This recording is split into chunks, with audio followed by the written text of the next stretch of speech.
Ախր Սասուն Միքայելյանն ով է, մենք ասեք տենամ էլի։ Խեք քաղաքական Սասուն Միքայելյանին ինչ որ դարձրել է Ռեմբո, դարձել է քաղաքական մտքի ես իմ ամենայն Սասուն Միքայելյանը գյուղացի տղա է, Սասունն է էլի, մինչև հիմա լխոսալ չի սովորի հայերեն այդ տղան։ Նորմալ իր համար ապրում էր, հիմա բերեցին հերթական դավաճանն է էլի։ Ինչ ոնց կարելի է ասել, բանը Ղարաբաղյան շարժումը, հեղափոխությունը ավելի արժեքավոր է, քան թե Ղարաբաղյան շարժումը։ Դրանից այն դավաճանություն կա։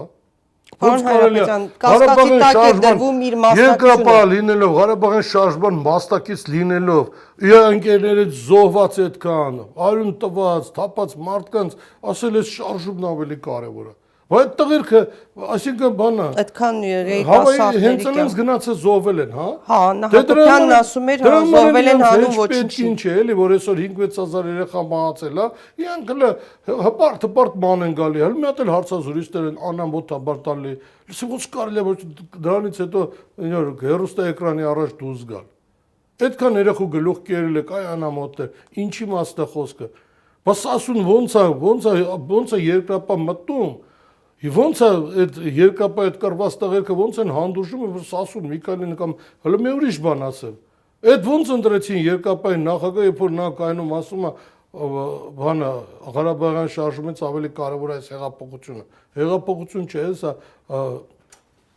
այլ երկրների հատուկ ծառայությունների կողմից առաջ հեղաշրջումը, որը արվել է Ղարաբաղի դեմ, բոլորն էլ դա գիտակցում են, հատկապես այդ երկրապահի տղաների 90%-ը գիտակցում են, ու Սասունին ընտրեցին, հանդուրժեցին, դառնա երկրապահի նախագահ։ Դե մտնայեք 2016 թվականին պատերազմը երբ որ սկսեց, ապրիլի 2-ին ժամը քանիսին էր Մանվել Գրիգորյանը մի քանի հազար հոգու հետ գտնվում Արցախում, Սասուն Միքայելյանը հələ մինչև հիմա չի հասել Արցախ։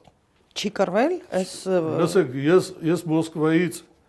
այնքան լավ ինֆորմացիա ունեմ, այնքան որ Սասուն Միքայելյանը որտեղ է եղել,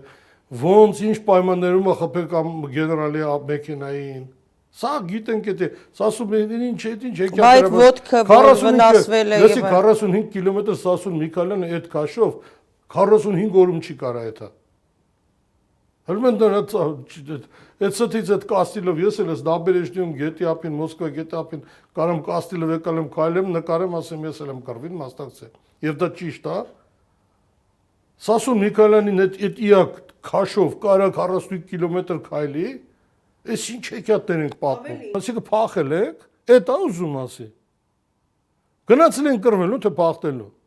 Դրա համար էլ որ փախտելու համար հերոսների կոչումը տվել են, այդ էլ են պատասխանում։ Ավելին նա քննադատության ենթարկեց նախկին իշխանությանը բանակաշինության հարցերում։ Այս սատիկ